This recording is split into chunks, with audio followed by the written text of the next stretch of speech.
ही वादग्रस्त वक्फ मंडळ दुरुस्ती विधेयक आज प्रश्नोत्तराच्या तासानंतर दुपारी 12 वाजता लोकसभेत मांडलं जाणार आहे। लोकसभेच्या कामकाज सल्लागार समितीच्या बैठकीत हे विधेयक सभागृहात मांडण्याचा निर्णय घेण्यात आलाय। केंद्रीय अल्पसंख्याक मंत्री किरण रिजिजू लोकसभेत हे विधेयक मांडतील। त्यावर दुपारी 12 पासून किमान 8 तास चर्चा होईल असं लोकसभा अध्यक्ष ओम बिर्ला यांनी सांगितलंय। मात्र विरोधकांनी यावर 12 तासांची चर्चा करण्याची मागणी केलेली आहे। इंडिया आघाडीतील काँग्रेससह अन्य पक्षांनी बैठक घेऊन वक्फ विधेयक विरोधी रणनीतीची आखणी केली आहे। तर भाजपने अनेक पक्षांनी आपल्या खासदारांसाठी व्हिप जारी केलाय। संसदेची प्रत्यक्ष मंजुरी मिळतेवेळी शिवसेना उबाठा पक्षाची लोकसभा आणि राज्यसभेतील भूमिका काय असेल हे पाहावं लागेल। तर राष्ट्रवादी काँग्रेस शरदचंद्र पवार पक्षाच्या भूमिकेबाबत देखील उत्सुकता आहे।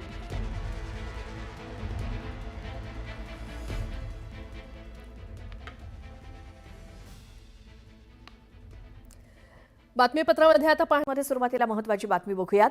वादग्रस्त वक्फ मंडळ दुरुस्ती विधेयक आज प्रश्नोत्तराच्या तासानंतर दुपारी 12 वाजता लोकसभेमध्ये मांडलं जाणार आहे। लोकसभेच्या कामकाज सल्लागार समितीच्या बैठकीत हे विधेयक सभागृहात मांडण्याचा निर्णय घेण्यात आलाय।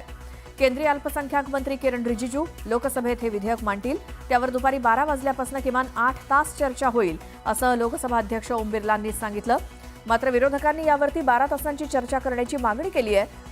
इंडिया आघाडीतील काँग्रेससह अन्य पक्षांनी बैठक घेऊन वक्फ विधेयक विरोधी रणनीतीची आखणी केली आहे आणि भाजपने अनेक पक्षांनी आपल्या खासदारांसाठी भाजपसोबतच अनेक पक्षांनी आपल्या खासदारांसाठी व्हिप जारी केलाय। संसदेची प्रत्यक्ष मंजुरी मिळतेवेळी शिवसेना उबाठा पक्षाची लोकसभा आणि राज्यसभेतली भूमिका काय असेल हे पाहावं लागेल। तर राष्ट्रवादी काँग्रेस शरदचंद्र पवार पक्षाच्या भूमिकेबाबत देखील उत्सुकता आहे।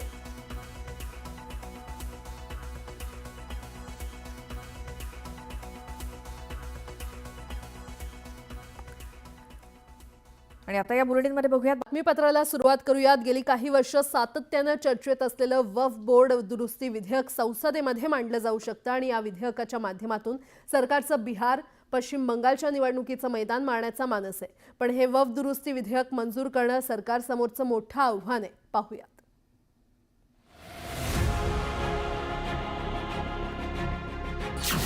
वक्फ दुरुस्ती विधेयक मंजुरीसाठी लोकसभेत एनडीए सरकारची लागणार कसोटी। मुस्लिम संघटनांसह विरोधकांचा विधेयकाला विरोध। वक्फ विधेयकावर राजकीय गदारोळाची शक्यता।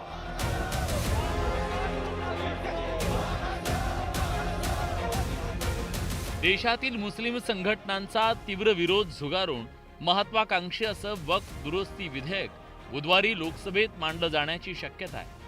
सूत्रांनी दिलेल्या माहितीनुसार वक्फ दुरुस्ती विधेयकाच्या प्रती अभ्यासासाठी खासदारांकडे पाठवण्यात आल्या।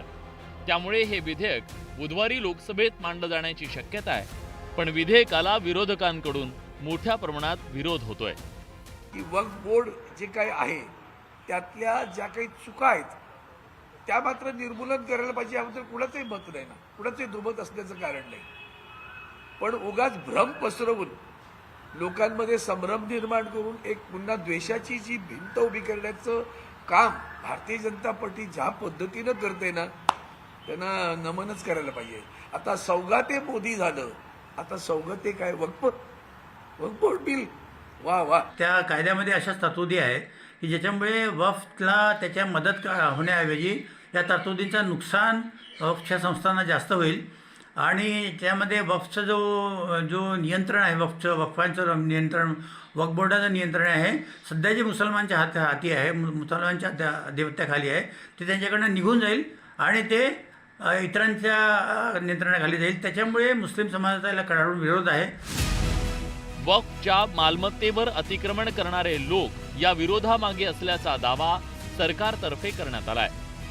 मी नाव नाही घेणार, पण जे काँग्रेसचं नेतृत्व करतायत अशा लोकांनी त्या ठिकाणी लॉजिंग बोर्डिंग थिएटर्स काढलेले आहेत आणि त्या प्रॉपर्ट्या हडप केलेल्या आहेत आणि यांच्या ताब्यातील या सर्व संस्थानं आता खालसा होतील आणि गरीब मुस्लिम व्यक्तीला त्या परिवाराला याचा फायदा होईल या भीतीने लोकांमध्ये गैरसमजुतीचं वातावरण हे लोक करत आहेत। 8 ऑगस्ट 2024ला वक्फ विधेयक लोकसभेत मांडलं गेलं। विरोधकांच्या गदारोळानंतर विधेयक जेपीसीकडे पाठवलं। संसदीय समितीने विधेयकात एकूण 44 दुरुस्त्या सुचवल्या, जगदंबिका पाल यांच्या समितीनं त्यातल्या 14 दुरुस्त्या स्वीकारल्या. विधेयकाला केंद्रीय मंत्रिमंडळाकडून आधीच मंजुरी मिळाली आहे. विधेयकाला विरोधक आणि मुस्लिम संघटनांचा तीव्र विरोध आहे. विधेयक मंजूर करताना सत्ताधाऱ्यांची कसोटी लागणार आहे, कारण एनडीएतील घटक पक्षांची मान्यता मिळवणं त्यांच्या समोरचं एक आव्हान असणार आहे. आणि हे विरोधकांना चांगलं ठाऊक आहे, म्हणूनच विरोधक या मुद्द्यावर बोट ठेवताना दिसत आहेत. कारण या विधेयकाला एनडीएतील घटक पक्षांचा विरोध राहिलाय.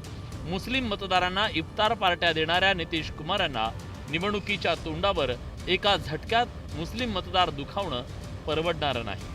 तसंच आंध्र प्रदेशात चंद्रबाबू नायडूंचं राजकारणही ज्या मुस्लिम मतदारांवर अवलंबून आहे, त्या मतदारांना त्यांनी शब्द दिला, वक्फच्या संपत्तीला धक्का लागू दिला जाणार नाही.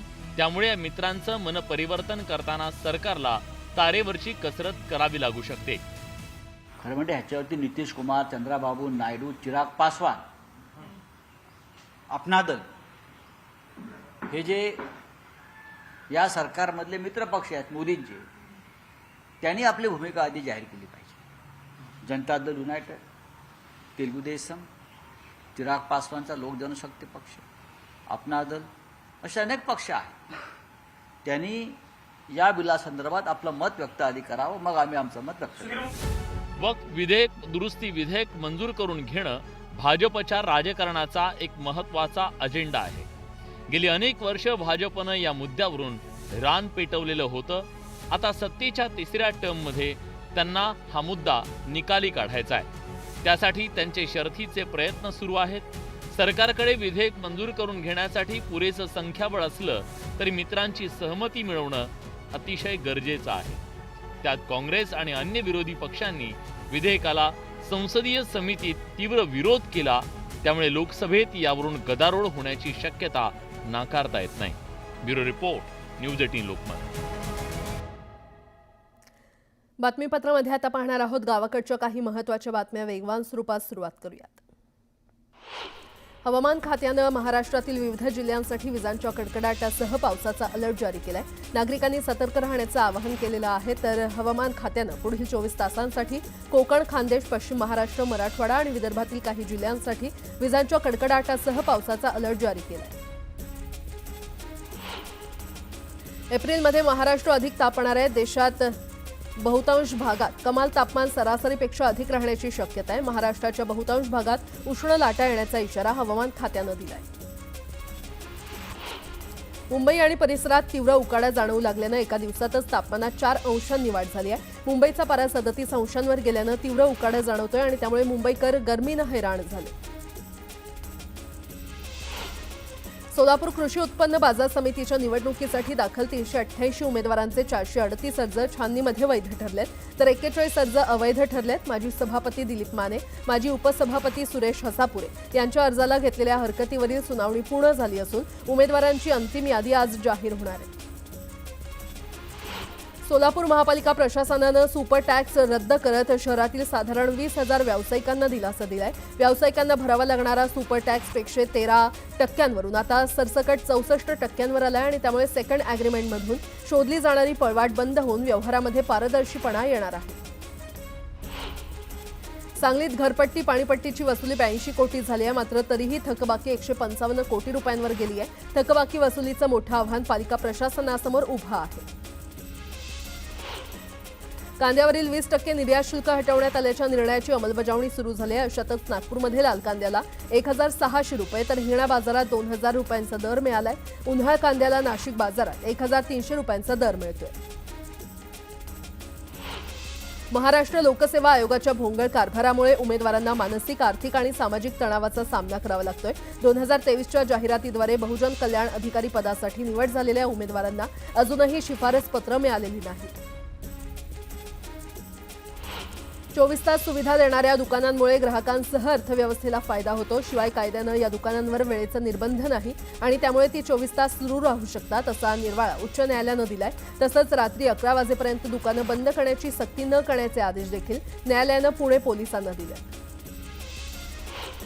गेल्या वर्षभरापासून तिलारी घाटातून बंद असलेली एसटी महामंडळाची बस सेवा पुन्हा सुरू होणार आहे. सर्वांची लाडकी लालपरी आजपासून नव्यानं धावणार आहे. तिलारी घाट सुरक्षेच्या दृष्टीनं वाहतुकीस योग्य नसल्याचं कारण देत कोल्हापूरच्या जिल्हाधिकाऱ्यांनी तो गेल्या पावसाळ्यात अवजड वाहतुकीसाठी बंद केला होता.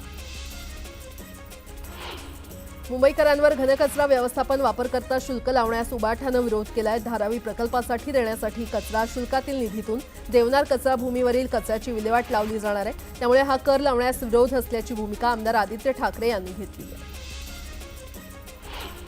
मुंबईतील पूर्व आणि पश्चिम द्रुतगती महामार्गावरून वेगानं जाणाऱ्या वाहन चालकांनी तिथे आतापर्यंत सुमारे 241 टनाहून जास्त कचरा फेकल्याचं महापालिकेला आढळून आलेलं आहे आणि त्यामुळे मागील आठवड्यात त्यांनी विशेष मोहीम राबवत कचरा आणि राडा रोड्याची विल्हेवाट लावण्यात आली.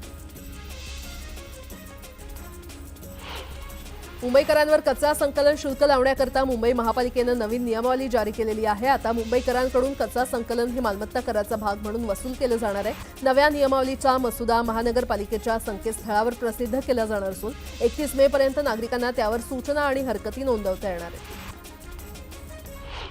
पश्चिम रेल्वेवरील वक्तशीरपणा सुधारण्यासाठी रेल्वे प्रशासनानं वेगमर्यादा रद्द करणं, रेल्वे मार्गाची देखभाल दुरुस्ती करणं यासारख्या उपाययोजना केलेल्या आहेत आणि त्यामुळे भारतीय रेल्वेमध्ये पश्चिम रेल्वेच्या लांब पल्ल्यांच्या रेल्वेगाड्यांचा वक्तशीरपणा 95% पोहोचलाय. त्यामुळे प्रवाशांचा प्रवास निश्चित वेळेत पूर्ण होतोय.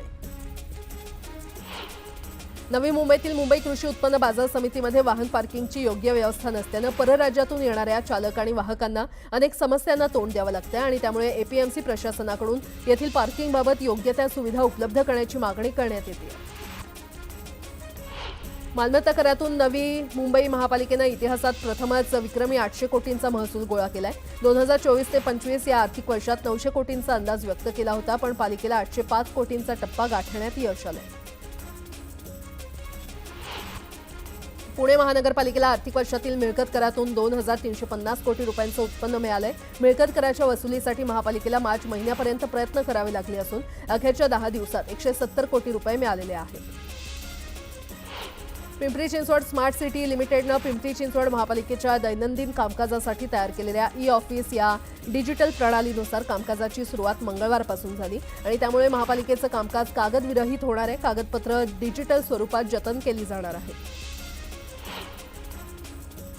राज्यात एकीकडे मुख्यमंत्री लाडकी बहीण योजनेसाठी 36,000 कोटींची तरतूद करण्यात आली आहे, पण दुसरीकडे रोजगार हमी योजनेअंतर्गत काम केलेल्या आदिवासी मजुरांचे तब्बल 1200 कोटी रुपये केंद्र सरकारनं थकवलेत आणि त्यामुळे या मजूर वर्गाची मोठी आर्थिक कुचंबना होते. रेडी रेकनरच्या दरात तब्बल 5.84% वाढ केल्यानं ग्राहकांच्या खिशाला फटका बसणार आहे. घरांच्या किमतींमध्ये 2 ते 2.5 लाखांची भर यामुळे पडणार आहे. त्यामुळे कल्याण डोंबिवलीमध्ये घर घेताना ग्राहकांना विचार करावा लागणार आहे. पुण्याहून सासवडला जाणाऱ्या रस्त्यावरील बोबदेव घाट परिसर पर्यटकांसाठी विशेष आकर्षणाचा केंद्रबिंदू आहे. अशातच कोंढवा पोलिसांनी घाटात मध्यरात्री फिरण्यास आलेल्या सुमारे 40 प्रेमी युगुलांवर कारवाई केली आहे. देशभरात 25 राज्य आणि केंद्रशासित प्रदेशांमधील तब्बल 13,000 चौरस किलोमीटरपर्यंतचा जंगलाचा भाग अतिक्रमण बाधित असल्याची माहिती केंद्रीय पर्यावरण मंत्रालयानं अहवालाद्वारे दिलेली आहे. दरम्यान 10 राज्यांनी अद्याप जंगलांवरील अतिक्रमणाची माहिती दिलेली नाही. पुण्यातील 33 वर्षीय रुग्णाच्या पोटात सातत्यानं दुखणं, लघवीला त्रास होणं आणि सातत्यानं मूत्रमार्गात संसर्ग होणं असा त्रास होत होता. तपासणीमध्ये त्याच्या दोन्ही मूत्रपिंडांमध्ये खडे आढळलेत. खड्याचा आकार आणि जटिलता लक्षात घेऊन डॉक्टरांनी थुलियम फायबर लेझरसह रेट्रोग्रेड इंटर्नल सर्जरीचा वापर करून यशस्वीपणे उपचार केला. एकीकडे अनेक देश उपासमार युद्धामुळे निर्माण झालेला अन्न तुटवडा, नैसर्गिक कारणांमुळे आलेला दुष्काळ तसंच कुपोषणाशी झगडत असताना अर्ध जग मात्र लठ्ठ होण्याच्या मार्गावर आहे. 2050 पर्यंत जगातील 1/3 लोक लठ्ठ झालेले असतील. लॅन्सेट या आरोग्य शोधपत्रिकेनं जाहीर केलेल्या एका अभ्यासात ही माहिती समोर आली आहे. देशभरात विरोध होत असतानाही केंद्रातील एनडीए सरकार लोकसभेत वक्फ बोर्ड सुधारणा विधेयक मांडणार आहे. त्यासाठी भाजप आणि काँग्रेसनं खासदारांना व्हीप बजावलाय. यासाठी इंडिया आघाडीनं महत्त्वाची बैठक बोलावली. स्वारगेट बलात्कार केल्याप्रकरणी अटकेतील आरोपी दत्तात्रय गाडेच्या वकिलांनी आरोपीच्या जामिनासाठी न्यायालयात अर्ज केलाय. पीडिता आणि आरोपी यांच्यामध्ये जे काही संबंध झाले हे दोघांच्या संमतीनं झाले आणि संमतीनं झालेले संबंध हा कुठलाही गुन्हा नाही असं जामीन अर्जामध्ये नमूद करण्यात आलं.